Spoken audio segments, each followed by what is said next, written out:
Assalamualaikum warahmatullahi wabarakatuh. Baiklah, sebelumnya kami mengucapkan terima kasih kepada Bapak Linardo Pratama MPD selaku dosen pengampu mata kuliah Agama Islam. Sebelumnya izinkan kami memperkenalkan diri terlebih dahulu. Perkenalkan, kami dari kelompok 6 yang beranggotakan saya, Neneng Elis Rahmayati dengan NIM A1C123020 dan teman saya Novialisa dengan NIM A1C123024 dan saya Naila Lutfi Zakia dengan NIM A1C123010. Di sini kami akan menampilkan video pembelajaran mengenai tayamum. Selamat menyaksikan. Tayamum adalah mengusap debu pada wajah dan kedua tangan dengan mekanisme tertentu. Tayamum dapat menjadi pengganti wudhu, mandi besar, atau pengganti anggota tubuh yang tidak bisa terkena air. Sebagaimana ayat Al-Quran dijelaskan, Bismillahirrahmanirrahim. Wa in kuntum marda aw ala safarin aw jaa ahadum minkum minal ghaiti aw lamastumun nisaa falam tajidu ma'an fatayammamu sa'idan thayyiban famsahu biwujuhikum wa aydikum minhu. Artinya, dan jika kamu sakit atau dalam perjalanan atau kembali dari tempat buang air atau kakus atau menyentuh perempuan, lalu kamu tidak memperoleh air, maka bertayamumlah dengan tanah yang baik atau bersih. Sapulah mukamu dan tanganmu dengan tanah itu. Quran Surah Al-Ma'idah ayat 6. Dalam hadis juga dijelaskan, wa an Ammar bin Yasir radhiyallahu anhu qala ba'athanin nabiyyu sallallahu alaihi wasallam fi hajati fa ajnabtu falam ajidil ma'a fatamarraktu fi as-sa'idi kama tamarragut dabbah thumma ataitu an-nabiyya sallallahu alaihi wasallam fadzakartu dzalika lahu faqala innama kana yakfika an taqula biyadayka hakadha thumma daraba biyadayhi al-arda darbatan wahidah thumma masaha shimala 'alal yamini wa zahira kaffaihi wa wajhah muttafaqun 'alaihi wal lafzu li Muslim. Artinya, dari Ammar ibnu Yasir radhiyallahu anhu berkata, Nabi Shallallahu alaihi wasallam telah mengutusku untuk suatu keperluan. Lalu aku junub dan tidak mendapatkan air. Maka aku berguling di atas tanah seperti yang dilakukan binatang. Kemudian aku mendatangi Nabi Shallallahu alaihi wasallam dan menceritakan hal itu padanya. Rasulullah Shallallahu alaihi wasallam bersabda, sesungguhnya engkau cukup dengan kedua belah tanganmu begini. Lalu beliau menepuk tanah sekali, kemudian mengusap tangan kirinya atas tangan kanannya, punggung kedua telapak tangan dan wajahnya. Muttafaq alaihi dan lafaznya menurut Muslim. Satu tayamum untuk satu salat wajib, sebagaimana dijelaskan dalam hadis wa ani bani Abbas radhiyallahu anhuma qala min as-sunnati alla yusalli ar-rajulu bit-tayammumi illa salatan wahidah thumma yatayammamu lis-salatil ukhra rawahu ad-Daraqutni bi isnadi dha'ifil jiddah. Artinya, Ibnu Abbas radhiyallahu anhu berkata, termasuk sunnah Rasul adalah seseorang tidak menunaikan salat dengan tayamum kecuali hanya untuk sekali salat saja. Kemudian dia bertayamum untuk salat yang lain. Riwayat Daraqutni dengan sanad yang amat lemah. Seseorang diperbolehkan melakukan tayamum karena beberapa alasan berikut ini. 1. Tidak ada air atau terdapat air, namun air tersebut hanya cukup dibuat persediaan kebutuhan pokok, seperti untuk memberi minum hewan muhtaram, atau tidak boleh dibunuh, dan lain sebagainya. 2. Bagi orang sakit yang anggota tubuhnya apabila terkena air akan membahayakan jiwanya, seperti kesembuhan dari sakit yang melambat. Maka kondisi seperti demikian termasuk dikategorikan tidak menemukan air. 3. Terdapat air namun jaraknya melebihi 2,5 km atau setengah parsah. 4. Terdapat air namun ia terhalang menggunakannya, seperti karena di penjara yang menghalanginya bisa menggunakan air. 5. Kondisi sangat dingin. Apabila cuaca sangat dingin, ekstrim, dan tidak ada media penghangat tubuh ke dalam kondisi semula, sehingga menjadikan orang tersebut keberatan menggunakan air, maka ini termasuk uzur yang diperbolehkan tayamum. Menurut riwayat Abu Daud, Amr bin As pernah bertayamum dari junubnya karena kedinginan. Hal itu lalu disampaikan kepada Rasulullah Shallallahu Alaihi Wasallam, dan Rasul pun mengakui serta menetapkannya. Dalam kitab At-Takriratus Sadidah, Habib Hasan bin Ahmad Al-Kaf menyebutkan syarat tayamum ada 7, yaitu 1.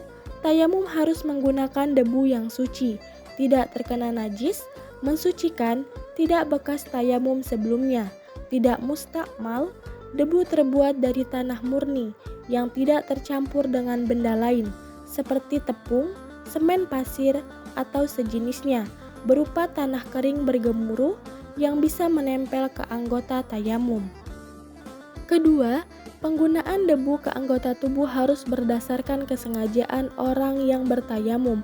Seumpama ada debu yang berterbangan lalu mengenai wajah dan kedua tangan, kemudian seseorang mengusapkan debu tersebut dengan niat tayamum, maka hukumnya tidak sah, karena tidak ada unsur kesengajaan memindahkan debu anggota tayamum. 3. Mengusap wajah dan kedua tangan sebanyak 2 sesi. 1 sesi untuk mengusap wajah dan 1 sesi untuk mengusap kedua tangan.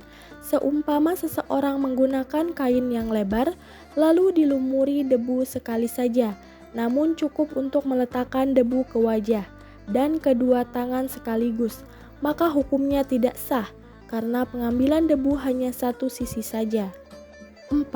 Sebelum tayamum, seseorang harus menghilangkan najis di seluruh tubuhnya apabila di badannya terdapat najis. Hal ini mengikuti pendapat Imam Ar-Romli. Menurutnya, orang yang bertayamum apabila terdapat najis yang tidak memungkinkan untuk dibersihkan waktu itu, maka ia sholat lihurmatil wakti. Sedangkan menurut Ibnu Hajar, orang yang bertayamum tidak disyaratkan harus suci dari najis. Perbedaan antara dua pendapat ini adalah apabila mengikuti pendapat Ar-Romli, orang yang tidak memungkinkan menghilangkan najis di tubuhnya saat sakit, dia justru tidak perlu tayamum, langsung sholat dihormatil waktu saja. Adapun menurut Ibnu Hajar, orang yang terdapat najis di tubuhnya tetap tayamum dan sholat. Meskipun demikian, saat sehat, dia harus mengqadha sholatnya. 5.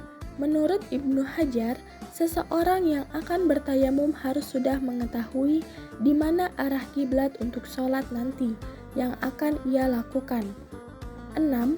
Tayamum harus dilakukan setelah masuk waktu sholat. 7. 1 kali tayamum hanya berlaku untuk sholat fardu ain. Apabila ada orang bertayamum untuk sholat zuhur, setelah beberapa saat setelah memasuki waktu asar, ia harus tayamum lagi untuk sholat asar walaupun ia belum batal tayamumnya. Teman-teman sekalian yang soleh dan solehah, sebelum melakukan tayamum, siapkan debu yang telah memenuhi syarat. Taburkan debu ke nampan secukupnya secara merata. Tayamum boleh dilakukan dengan cara jongkok di lantai atau duduk di kursi dengan properti meja di depannya. Bersihkan wajah dari hal-hal yang menghalangi sampainya debu ke permukaan kulit, seperti lipstik, bedak, cat, dan sejenisnya. Begitu pula di tangan. Sisingkan kedua lengan baju sampai di atas kedua siku. Jangan sampai ada penghalang sampainya debu ke kulit tangan. Setelah semuanya siap, tayamum bisa dimulai. Berikut ini adalah 5 rukun tayamum. 1. Menyengaja memindahkan tanah dari tempatnya menuju wajah dan kedua tangan. Artinya, Apabila ada orang yang ditayamumkan oleh orang lain dengan tanpa seizinnya, maka tayamumnya tidak sah. 2. Niat. Niat tayamum dilakukan mulai dari pemindahan debu dari tempatnya menuju wajah, dan niat tersebut berjalan terus hingga saat mengusap wajah pada sentuhan yang pertama kali. Perbedaan antara niat wudhu dan mandi dengan niat tayamum, apabila wudhu dan mandi niatnya adalah untuk menghilangkan hadas kecil dan besar, sedangkan di dalam tayamum niatnya adalah untuk diperbolehkannya melakukan sesuatu ibadah tertentu. Contoh, apabila tayamum untuk kebutuhan sholat, maka niatnya adalah Bismillahirrahmanirrahim. Nawaitu tayamuma li istibahati sholati fardho lillahi ta'ala. Artinya, saya niat tayamum untuk diperbolehkan melakukan sholat fardu karena Allah Ta'ala.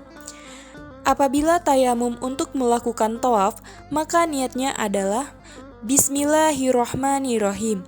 Nawaitu tayamuma li istibahati fardhi tawafi lillahi ta'ala. Artinya, saya niat tayamum untuk diperbolehkannya melakukan tawaf fardu karena Allah Ta'ala.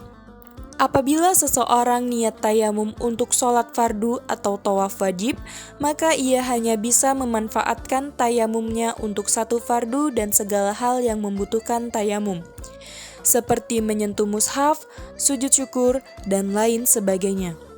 Apabila tayamum diniati untuk hal yang sunnah atau sholat jenazah, maka tayamumnya hanya boleh digunakan untuk melakukan sholat selain sholat fardu.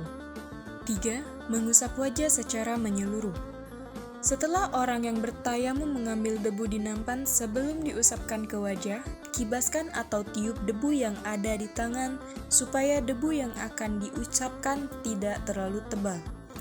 Setelah selesai mengusap wajah, tepuk kedua telapak tangan sampai sisa debu yang ada di tangan bersih. Hal ini supaya debu mustakmal yang ada di tangan tidak bercampur pada debu yang akan digunakan untuk mengusap tangan nantinya. Rukun yang keempat adalah mengusap kedua tangan beserta kedua siku. Dalam kitab Kasyifatus Saja, Syekh Nawawi mengutip pernyataan Sayyid Yusuf Az-Zabidi dalam kitab Irsyadul Anam, sebagaimana dijelaskan dalam kitab Raudah. Cara mengusap kedua tangan adalah sebagai berikut. A. Letakkan bagian dalam jari-jari tangan kiri selain ibu jari di bawah punggung jari-jari tangan kanan selain ibu jari dengan posisi menyilang. B. Jalankan jari tangan kiri sampai pergelangan tangan kanan, lalu rapatkanlah ujung jari-jari kiri pada pergelangan tangan kanan agar kedua sisi tangan kanan bisa terpegang oleh tangan kiri selain ibu jari. C. Jalankan jari-jari tangan kiri sampai siku. D. Setelah sampai siku, putar bagian dalam telapak tangan kiri hingga bertemu bagian dalam tangan kanan dengan tetap mengangkat ibu jari dan menjalankannya sampai pergelangan tangan. E. Usapkan bagian dalam ibu jari kiri pada bagian luar atau punggung ibu jari kanan. Dengan demikian, usapkan pada tangan kanan dianggap telah selesai. F. Setelah anggota tangan kanan selesai, kemudian mengusap tangan kiri dengan cara yang sama sebagaimana tangan kanan tadi. G. Setelah selesai mengusap ibu jari, tangan kiri pertemukan telapak tangan kanan pada telapak tangan kiri dan melanjutkan dengan menyelami jari-jari kedua tangan. Kemudian rukun yang kelima adalah tertib. Maksud dari tertib di sini adalah mendahulukan mengusap wajah dan mengakhirkan mengusap kedua tangan. Baiklah teman-teman sekalian, demikianlah video tata cara tayamum. Semoga Allah Subhanahu wa Ta'ala selalu meridhoi cita-cita dalam aktivitas kita. Amin. Semoga video ini memberi manfaat buat kita semua. Wallahu a'lam bishawab. Wassalamualaikum warahmatullahi wabarakatuh.